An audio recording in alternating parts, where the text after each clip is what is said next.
Hey everyone, Humphrey here with Router Gods, coming back to you with another Singapore stay-at-home quarantine video. We're going to talk about what exactly happens during quarantine, and this is for you guys who are guys and gals who are coming back into Singapore and you just want to know what you're going to run into and how it's going to be.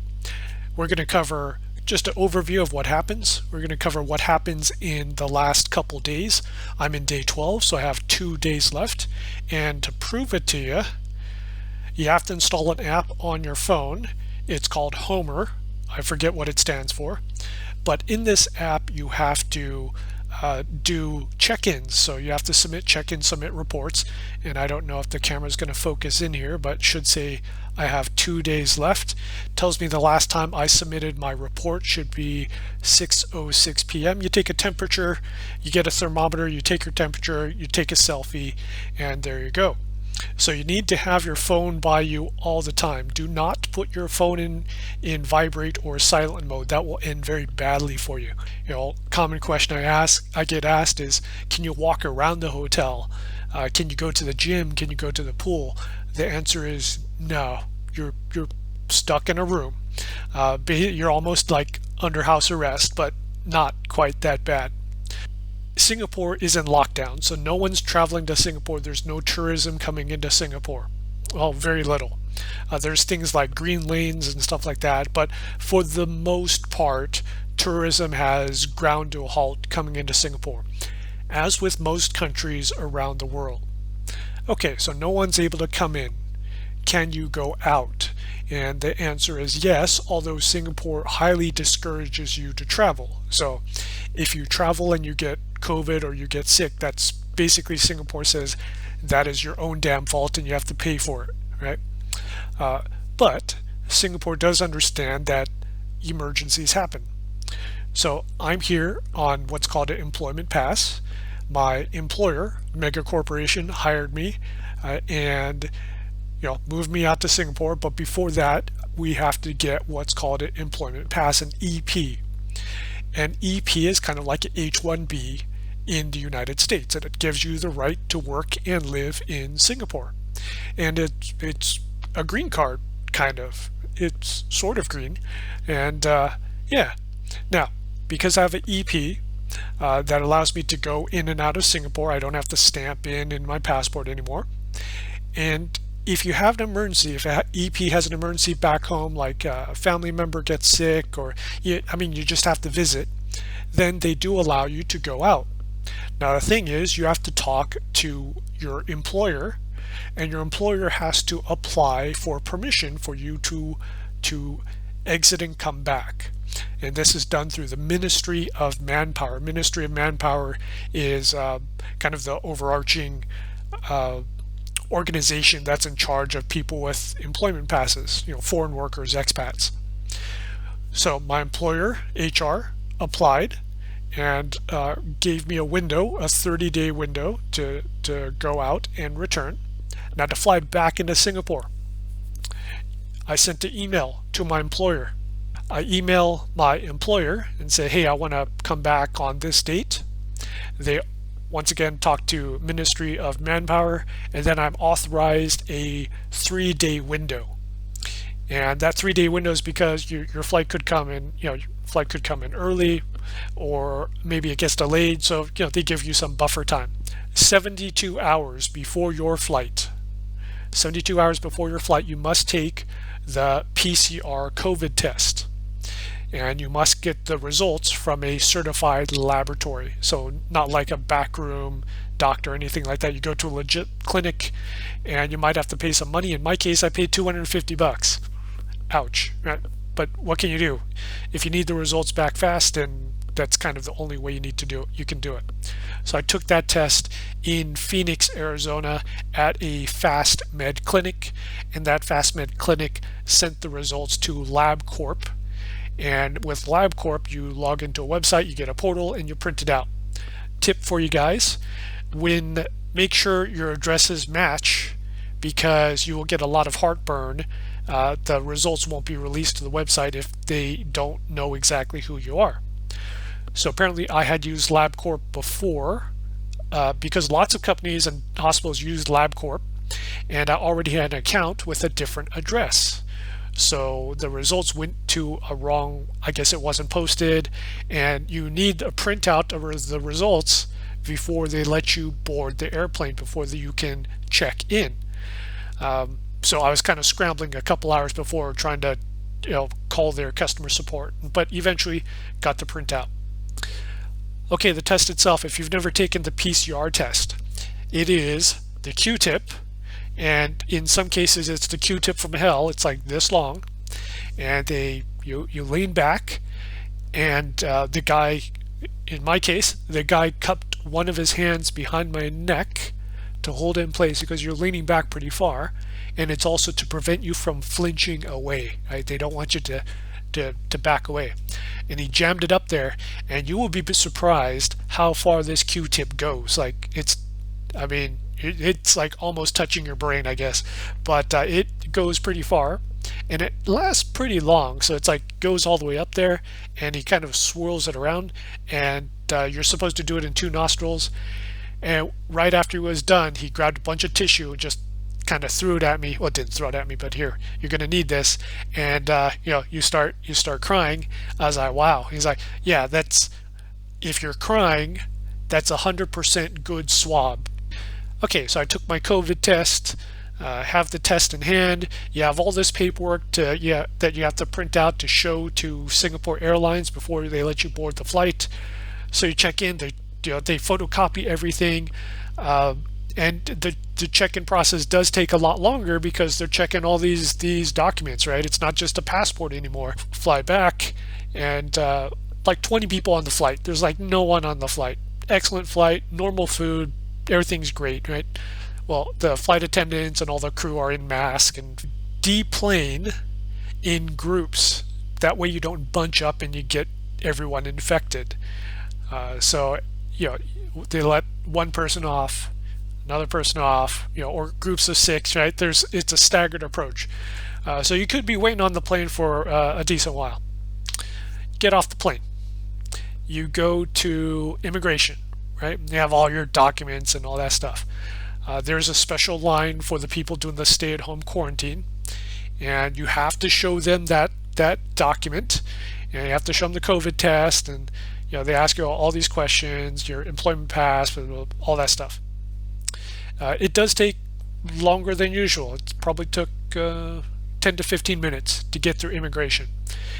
And then you grab your luggage like usual, with one interesting twist. The luggage was already off the carousel, and each luggage was grouped 2 meters apart. So it's like luggage, 2 meters, luggage, 2 meters, luggage. We don't want to get infected, right? So you grab your luggage and you go to customs. I was like, so where do I go? He's like, okay, that path that's fenced off, you're going to go that way. He's like, oh, okay, cool. And so start walking that way, and a person intercepts me. He's like, are you doing the stay at home? Yes, I'm Singapore flight, blah blah blah.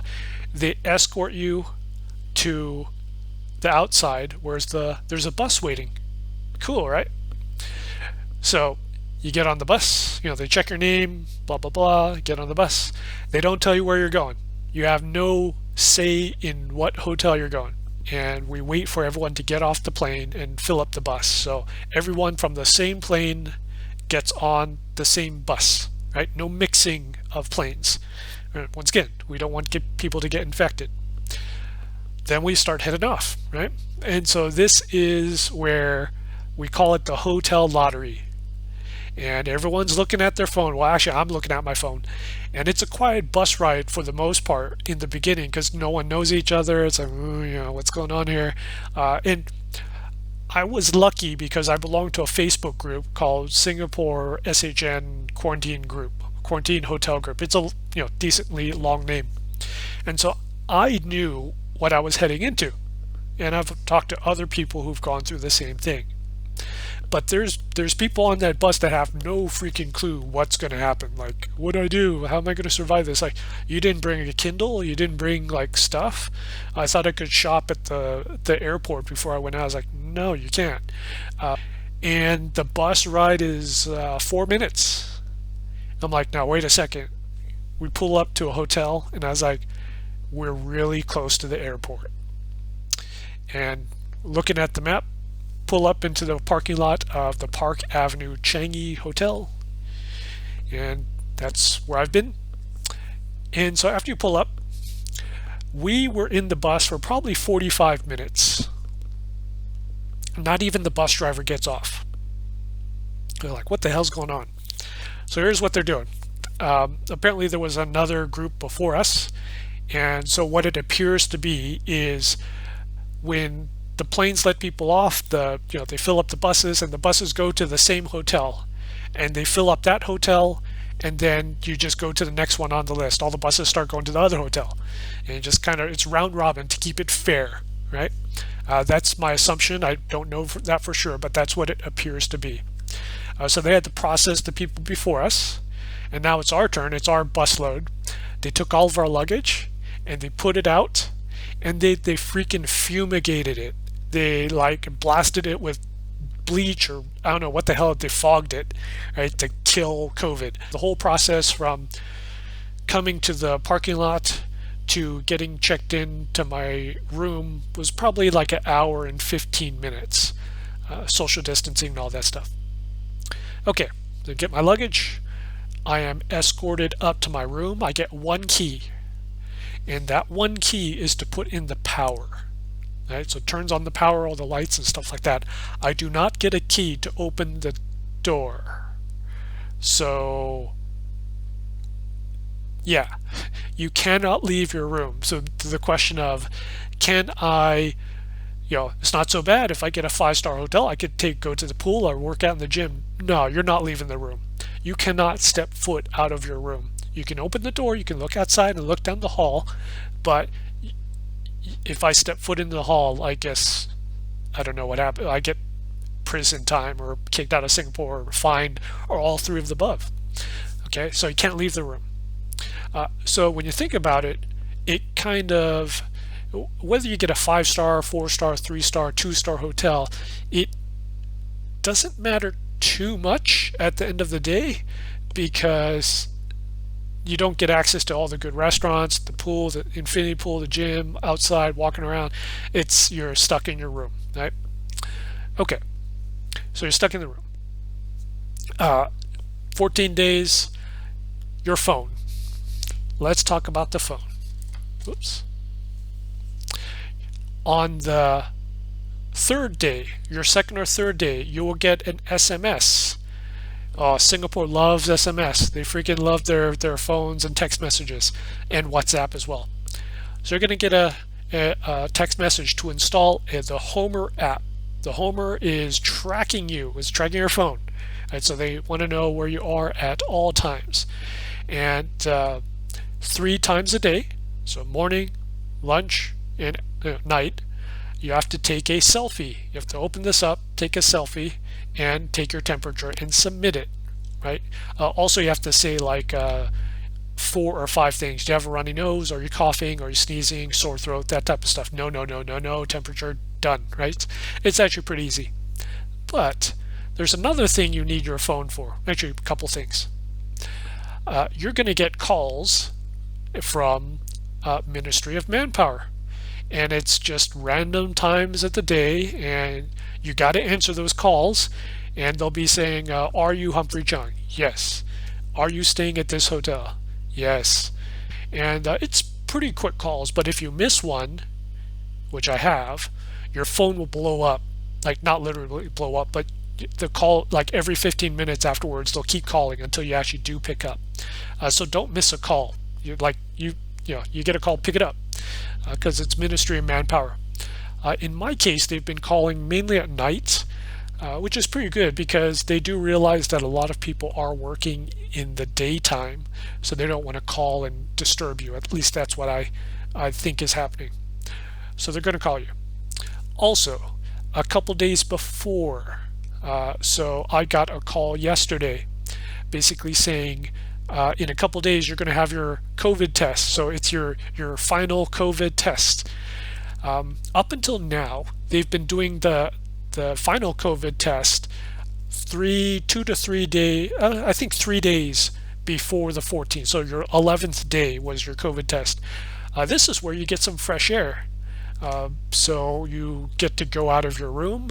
Whether you go yourself or you're escorted depends on the hotel. I actually have to call the front desk to figure that one out. But so 3 days previously, you get to go outside and you line up for your COVID test and enjoy being outside.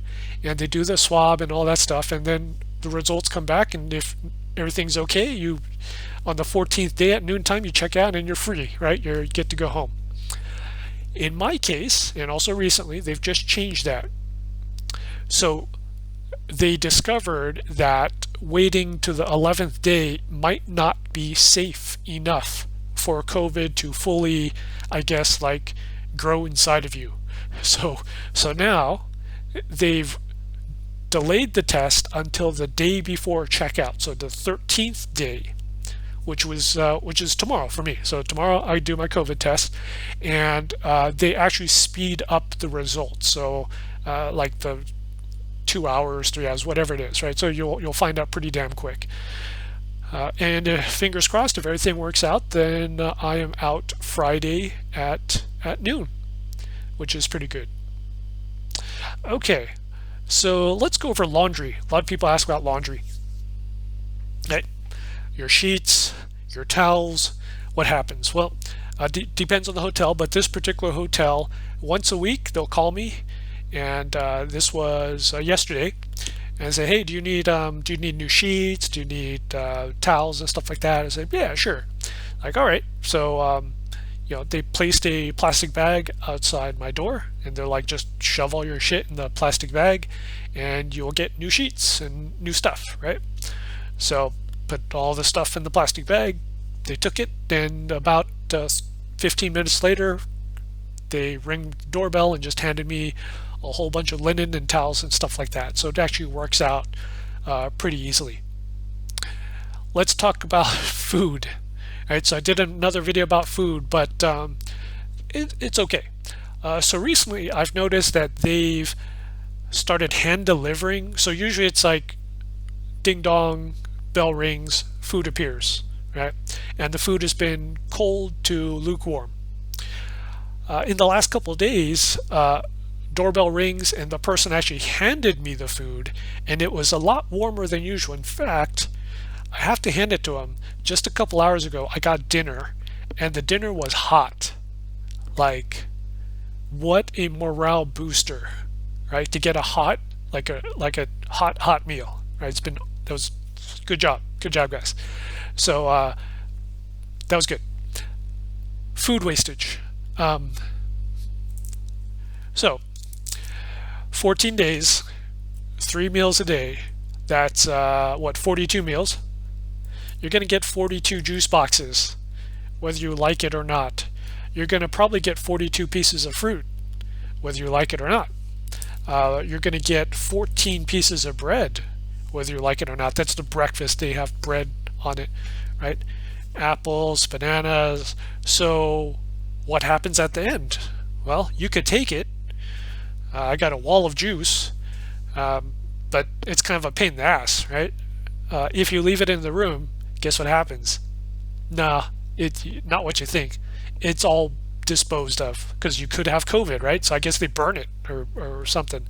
Or they're not legally supposed to take it. Who knows, right? But yeah, there's a lot of food wastage, and you can opt out of the meals. So in some cases, people have called up to the front desk or called up ministry manpower or whatever and said, I don't need any food because I'm ordering in and stuff like that. My friends are sending me stuff. But it's hit and miss whether they actually honor that. They don't have to, right? So there is food wastage, not the fault of the hotel. Completely not the fault of the hotel. It's just the way it is. Food delivery. If you have friends in Singapore, tell them that you're doing this quarantine, and your Singaporean friends will take pity on you. And I have had so much crap sent over. Meals, hot and sour soup, char siu, roast pork. Like all my friends and coworkers are just like sending me alcohol. I actually have too much. I only have 2 days left. have to drink like 20 cans of beer in 2 days. I don't know how I'm going to do that. Soju, like there's too much, right? I will definitely be taking that back to my apartment in Singapore. So be careful with the deliveries, because if you have a lot of friends and you don't coordinate, you could conceivably run into a situation where you have too much alcohol. I know, like some of you are probably thinking that's a bad thing. What the? Or the worst problem is that one day for dinner, you could have 3 dinners show up from 3 different friends. So, I mean, that's not cool, right? Okay, finally, let's talk about internet. Is the internet fast? No, the internet here sucks. The internet is terrible. So you may be thinking, okay, well, internet sucks, the Wi-Fi sucks. Just use the hotspot. The Singapore mobile phone towers, Singapore mobile internet is super fast, it's like South Korea, right? Maybe not as good as South Korea, but should be awesome. No, not in this area. I'm right next to the convention center. Maybe they have the cell tower powered down, or maybe I'm just in a bad spot. But the mobile towers suck here. Tried all the different SIM cards. I had a friend send me a 4G router. So it's a router, you put in a SIM card, and it's got 2 mega antennas. Worked a little bit better, but still not too great. Tethered off my phone for a little bit and then blew through the data plan and got throttled. So just the phone situation, the internet situation is not good here. Makes it very difficult if you're trying to work, right? So do be prepared for that. You may run into a situation where the internet at the hotel and in the area is pretty crappy, and you may have to tether off your phone or get your friend to order through Challenger. TP-Link, I ordered TP-Link, and he picked it up, and then he expressed it over. So you give it to a Grab driver and they deliver it. Kind of a cool service. So yeah, now if you think about the internet, I'm a techie, right? Like, wow, how could a hotel have such bad internet? Think about it. Normally in a hotel, guests are going in and out, right? So if we suppose, I don't know, 300 rooms, let's just say 300 rooms at this place. So at any given time, maybe there's only 100 people in their rooms, normally in a normal hotel, right? But this is in a normal time. If all 300 rooms are filled, actually let's divide that by half. Let's say 150 rooms are filled because of 50% for COVID. All 150 people are in their rooms, and all 150 are probably on YouTube. So there's probably a very good reason why the Wi-Fi sucks here, because there's been times where my web access just dropped, right? My YouTube just stopped, just because there's 150 really bored people on the internet surfing and doing whatever, so probably watching porn. But yeah, so that's maybe why the internet sucks. Okay, so I've got a couple more videos to do about stay at home. I'm going to be doing a video, actually it's in production right now, it's in editing right now, about the gear that I brought. I'll also talk about how to survive the stay at home experience, how to get through this while maintaining your sanity. Thanks for watching. Please stay safe, and I'll talk to you later. Cheers.